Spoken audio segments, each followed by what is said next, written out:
இயேசு கிறிஸ்துவில் என் அன்புக்குரிய சகோதர சகோதரிகளே, மே மாதமானது இறை தாயின் வணக்கத்திற்குரிய மாதமாக திரு அவையானது நமக்கு கொடுத்திருக்கின்றது.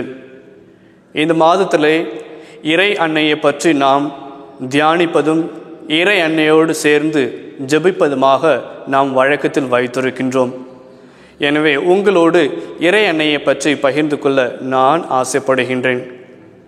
இறை அன்னையானவள் இறை திருவுளத்தை ஏற்று வாழ்ந்ததை பற்றி உங்களோடு பகிர்ந்து கொள்ள ஆசைப்படுகின்றேன். இறை தாயானவள் சிறு வயது முதலே கடவுளுக்குரிய பிள்ளையாக அவள் தேர்ந்தெடுக்கப்பட்டவளாக இருக்கின்றாள். எனவேதான் இறை தாயை குழந்தை முதல் இறுதி வரை கடவுளுடைய ஆசிரால் நிரப்ப பெற்றவளாக அவள் இருக்கின்றாள். இறை தாயானவள் தன்னுடைய கணவரை அறியாமல் இருக்கின்றார். அப்பொழுதுதான் கடவுளுடைய நற்செய்தி அவருக்கு கொடுக்கப்படுகின்றது. நீர் கடவுளுடைய பிள்ளையை பெற்றெடுக்கப் போகின்றாய் என்று. உடனேயே அதை தன்னுடைய வாழ்வாக மாற்றிக்கொண்டு இறை திருவுளத்தை தன்னுடைய வாழ்விலே அவர் நிறைவேற்றுகின்றார். இதன் விளைவும் இதன் மூலமாக கிடைக்க இருக்கும் பல துன்பங்களையும் அவள் அறிந்திருந்தவளாக இருக்கின்றாள். இருந்த பொழுதிலும் கடவுளுடைய திருவுளத்தை தன்னுடைய வாழ்விலே நிறைவேற்றுகின்றார். தன்னுடைய வாழ்வு முழுவதும் மட்டுமல்லாமல் தன்னுடைய மகனுக்காகவும் தன்னுடைய வாழ்வை அர்ப்பணிக்கின்றாள். எவ்வாறெனில் தன்னுடைய மகனோடு தன்னுடைய வாழ்வையும் அவ்வாறு கடத்தி செல்கின்றார். தொடக்கம் முதல் இறுதி வரை சிறப்பாக கல்வாரி பயணத்திலே தன் மகனுடன் உடன் இருக்கின்றார். அதிலே சிறப்பாக சிலுவை அடியிலே, சிலுவை மரத்தின் அடியிலே நின்று கொண்டிருந்த பொழுது ஆண்டவர் இயேசு கிறிஸ்து இந்த படைப்பு அனைத்தையுமே, மனித குலத்தை அனைத்துமே தன் தாயின் பக்கம் அனுப்புகின்றார். தன் தாயை ஏற்றுக்கொள்ள செய்கின்றார். எனவே அதையும் முழு மனதுடன் இறை தாயானவள் ஏற்றுக்கொள்கின்றார். இவையே இறை சித்தத்தை தன்னுடைய வாழ்வில் முழுவதுமாக கடைப்பிடிக்கின்றவளாக நம்முடைய இறை தாய் நமக்கு தென்படுகின்றார். இரண்டாவதாக, இறை தாயானவள் இறை வார்த்தையை மனதில் நிறுத்தி அதை தியானித்து வாழ்ந்ததை பற்றி உங்களோடு பகிர்ந்து கொள்ள ஆசைப்படுகின்றேன். அன்புக்குரியவர்களே, இறை தாயானவள் ஆண்டவர் இயேசு கிறிஸ்துவை பெற்றெடுத்த பொழுது அந்த குழந்தை இயேசுவோடு இருந்ததை நாம் கண்கூடாக பார்த்திருக்கிறோம். சிறப்பாக கிறிஸ்துமஸ் விழாவின் பொழுது அந்த குடிலிலே பார்க்கின்ற பொழுது இறைத்தாய், சூசேப்பர், அன்னை மரியாவும் உடன் இருக்கின்றார்கள். அவ்வாறு இருக்கின்ற பொழுது நற்செய்தியானது முதலாக இடையர்களுக்கு கொடுக்கப்படுகின்றது. இடையர்கள் தங்களுடைய ஆட்டுக்கூட்டுகளை தூக்கி கொண்டு அந்த அரசரை அல்லது ஆண்டவரை இயேசு கிறிஸ்துவை வணங்க வருகின்றார்கள். அப்பொழுது ஆண்டவர் இயேசு கிறிஸ்துவை இடையர்களுக்கு காண்பித்து அவர்கள் கூறுவதையும் ஆண்டவர் இயேசு கிறிஸ்து கொடுக்கின்ற நற்செய்தியும் அவர்களோடு பகிர்ந்து கொள்கின்றார்கள் இறை தாயானவள். அதே வேளையிலே, அதே சமயத்திலே இந்த 3 அரசர்களும் அல்லது 3 ஞானிகளும் ஆண்டவர் இயேசு கிறிஸ்துவை காண வருகின்றார்கள். அவர்களுக்கும் குழந்தை இயேசுவை அடையாளப்படுத்தி இவர்தான் உலகின் மீட்பர் என்று அவர்களுக்கு தெரியப்படுத்துகின்றார் இறை அன்னையானவள். அவர்கள் கூறுவதையும் மனதில் நிறுத்திக் கொள்கின்றாள் நம்முடைய இறை தாயானவள். ஏனென்றால் இறை தாயானவள் அவர்களோடு பயணிப்பது மட்டுமல்லாமல் குழந்தை இயேசுவோடு பயணிக்கவும் தன்னுடைய வாழ்வை முழுவதும் அர்ப்பணிக்கவும் துணிந்தவளாக இருக்கின்றாள். எனவேதான் அவர்கள் கூறுவது அனைத்துமே தன்னுடைய மனதில் நிறுத்தி கொண்டு தியானித்து வைத்திருந்ததாக கூறப்படுகின்றது. அதிலும் சிறப்பாக குழந்தை இயேசு காணாமல் போன பிறகு எருசலேம் தேவாலயத்தில் கண்டுபிடித்த பொழுது அப்பொழுது கூறுகின்றார், உனக்கு கவலை இல்லையா? உன் தந்தையும் நானும் வேதனைப்பட்டு கொண்டிருந்தோமோ என்று. அப்பொழுது குழந்தை இயேசு கூறுகின்றார், என் தந்தையின் அலுவல்களில் நான் ஈடுபட்டிருப்பது உங்களுக்கு தெரியாதா என்று குழந்தை இயேசு கூறியது பொழுது அப்பொழுதும் அதையும் தன்னுடைய மனதில் இருத்தி அதை வாழ்வாகி கொண்டிருந்தாள். இறை தாயானவள் எப்பொழுதும் ஆண்டவர் இயேசு கிறிஸ்துவை முன்னிறுத்தி அவர் சொல்வதையெல்லாம் செய்யுங்கள் என்று பிறருக்கு எடுத்துரைத்தாள். அவளும் அவ்வாறே வாழ்ந்து காட்டியிருந்தால் ஆண்டவர் இயேசு கிறிஸ்து கூறுவதை தன்னுடைய மனதில் நிறுத்தி அதை தன்னுடைய வாழ்வாக மாற்றியிருந்தாள். அன்புக்குரியவர்களே, நாமும் இறை வார்த்தை தினந்தோறும் படித்து கொண்டிருக்கின்றோம், குடும்பத்தோடு வாசிக்கின்றோம், தனியாக வாசித்து கொண்டிருக்கின்றோம். அந்த இறை வார்த்தையானது நம்மளுடைய மனதிலே உள்வாங்கி அதை தியானித்து கொண்டிருக்கின்றோமா? நமக்கு முன்மாதிரியாக இருக்கின்றவள் நம்மளுடைய இறை தாயானவள். அவளுடைய முன்மாதிரியை நாமும் பின்பற்ற முயற்சி செய்வோம். மூன்றாவதாக உங்களுடன் நான் பகிர்ந்து கொள்ள ஆசைப்படுவது இறை தாயினுடைய நற்பண்புகள், அதாவது தாழ்ச்சி, எளிமை, பொறுமை ஆகிய 3 பண்புகளை பற்றி உங்களோடு பகிர்ந்து கொள்ள ஆசைப்படுகின்றேன். இறை தாயானவள் இறைவனுக்கே தாயாக போகிறோமோ என்கின்ற பெருமைப்பட்டு கொள்ளவில்லை. அதற்கு மாறாக தாழ்ச்சி என்கின்ற பண்பை தன்னுடைய வாழ்விலே கடைபிடித்தவளாக இருக்கின்றாள். தன் வாழ்ந்த ஊரிலே அனைவருக்கு முன்பாக சென்று நான் இறைவனுடைய தாய் என்று அனைவருக்கு முன்பாக தம்பட்டம் அடித்தது கிடையாது. அதற்கு மாறாக எளிமையான வாழ்வும் பொறுமையாகவும் தன்னுடைய வாழ்வை கடைபிடித்தாள். அதில் சிறப்பாக ஒரு தச்சருடைய மனைவியாக அவர் எவ்வாறு வாழ முடியுமோ அவ்வாறாக அவர் வாழ்ந்து கொண்டிருந்தாள். அதிலும் சிறப்பாக ஒரு குடும்ப தலைவியாக குடும்பத்திலே அவர்களுக்கு உணவு சமைக்கவும், வீட்டை பெருக்கவும், அவர்களுடைய துணிகளை துவைக்கவும், அந்த குழந்தைக்கு என்ன தேவையோ, தன்னுடைய கணவருக்கு என்ன தேவையோ அதை செய்து கொடுப்பதிலே தன்னுடைய வாழ்வை முழுவதுமாக அவள் கழித்திருந்தாள். எனவேதான் இந்த 3 பண்புகளையும் அவள் கடைபிடித்தவளாக இருக்கின்றாள். அதில் சிறப்பாக தாழ்ச்சி என்கின்ற பண்பை அவள் கடைபிடித்தவளாக இருக்கின்றார். ஆண்டவர் இயேசு கிறிஸ்து தன்னுடைய மகனாக பிறந்திருந்தார், உலகத்தின் மீட்பராக போகியிருக்கின்றார். இருந்த பொழுதிலும் தன்னுடைய மகனுக்காகவும் தன்னுடைய கணவருக்காகவும் தாழ்ச்சி, எளிமை, பொறுமை ஆகிய பண்புகளை கடைபிடித்தவளாக இருக்கின்றாள். நாமும் இறை தாயினுடைய மாதத்தில் இருக்கின்றோம், இறை தாயினுடைய வணக்கத்துக்குரிய மாதத்தில் இருக்கின்றோம். அந்த தாயானவள் இந்த 3 பண்புகளையும் தன்னுடைய வாழ்வில் கடைபிடித்தவளாக இருக்கின்றாள். எனவே நாமும் இந்த 3 பண்புகளையும் நம்முடைய வாழ்வில் கடைபிடித்து இறை தாயை போல நம்முடைய குடும்பத்தில் இருக்கின்றவர்களுக்கு பணிபுரிந்து இந்த செயல்கள் மூலமாக ஆண்டவர் இயேசு கிறிஸ்துவுக்கு புகழ்ச்சியும் மகிமையும் சேர்ப்போமாக. ஜெபம். ஓ விண்ணக மன்னக அரசியே, நீர் எங்களுக்கு அனைத்து நற்பண்புகளிலும் முன்மாதிரியாக விளங்குகின்றீர் என்பது குறித்து நாங்கள் அகமகிழ்கின்றோம். உமது நற்பண்புகளை ஆழ்ந்து சிந்திக்கும் பொழுது நீர் உம் திருமகன் இயேசு கிறிஸ்து நீங்களாக அனைத்துலக மாந்தரில் மேலானவராக சிறந்த எடுத்துக்காட்டாக விளங்குகின்றீர்.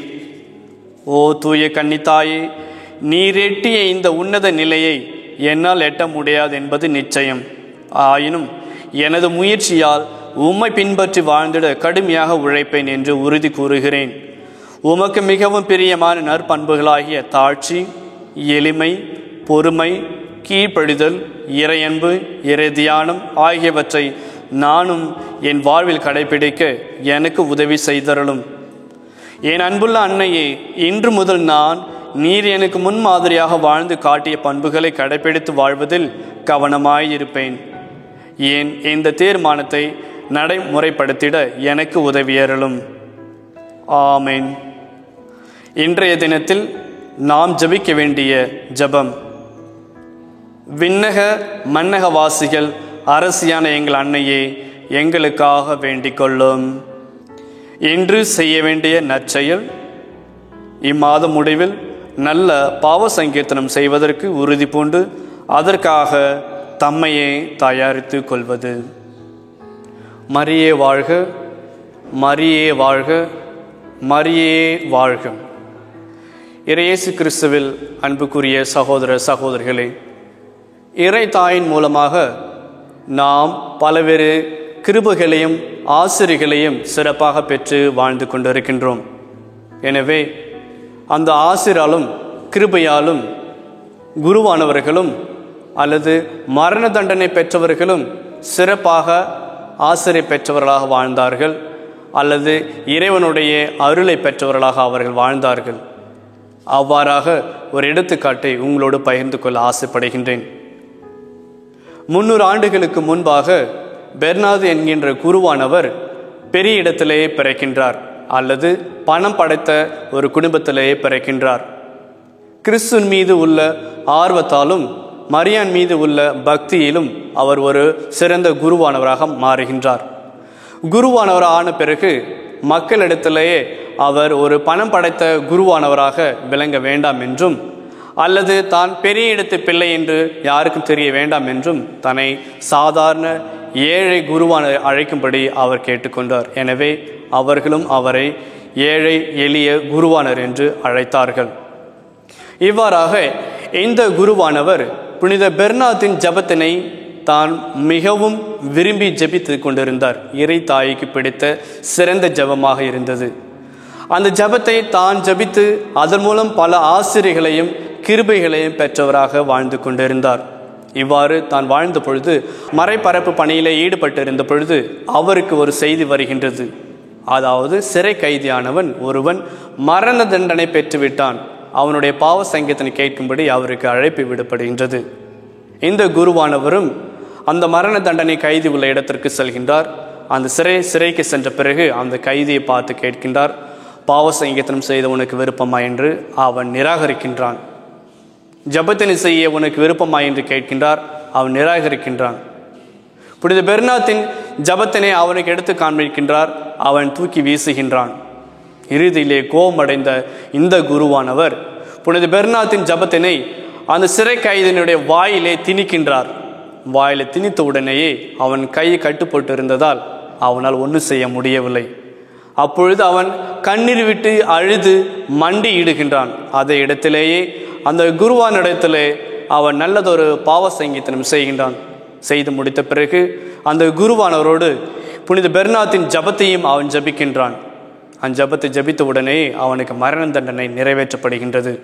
அன்புக்குரியவர்களே, கண்டிப்பாக அந்த ஜபத்தை ஜபித்தவுடன் அவனுடைய முகத்தை பார்க்கின்ற பொழுது அல்லது அவன் முகத்தை பார்த்த பொழுது இந்த குருவானவர் கூறியது, முகம் மிகவும் பிரகாசமாக இருந்தது என்று.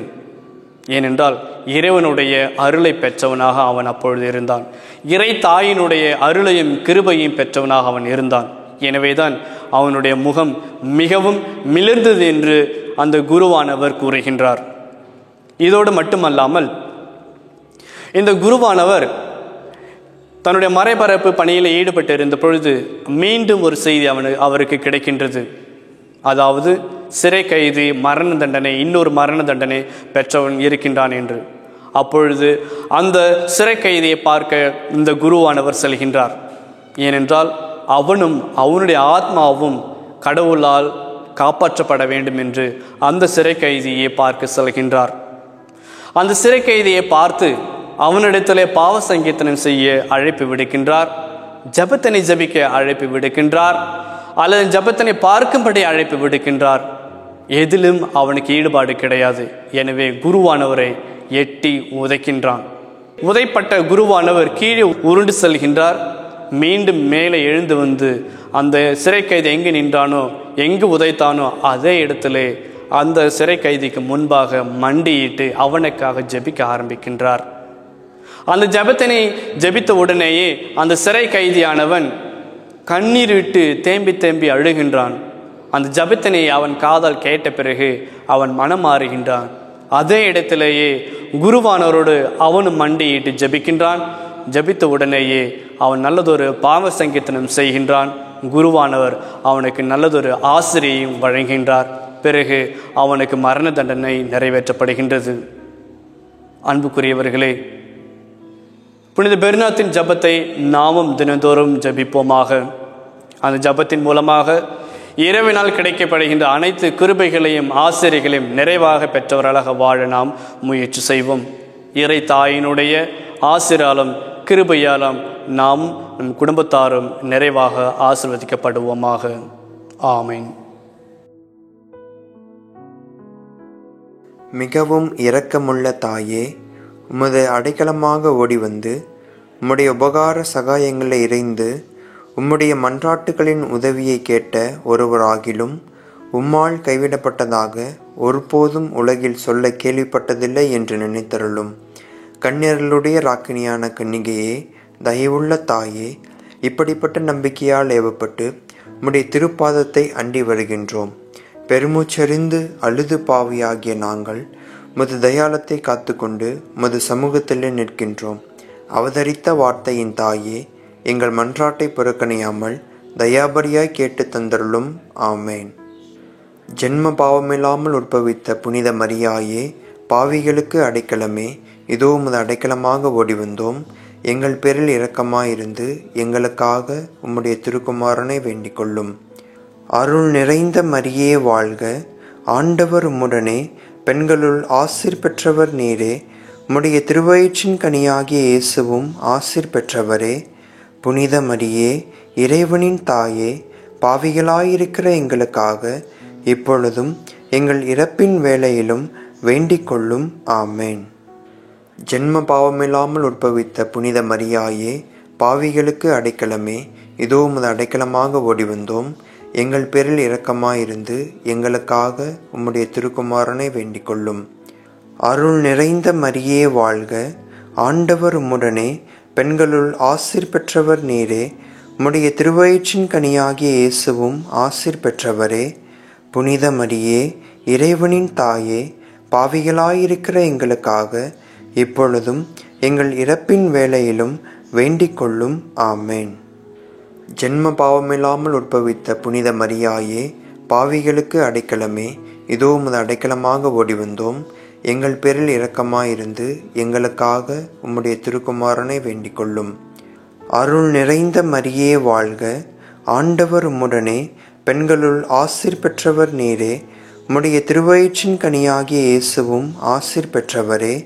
புனித மரியே, இறைவனின் தாயே, பாவிகளாயிருக்கிற எங்களுக்காக இப்பொழுதும் எங்கள் இறப்பின் வேளையிலும் வேண்டிக் கொள்ளும்.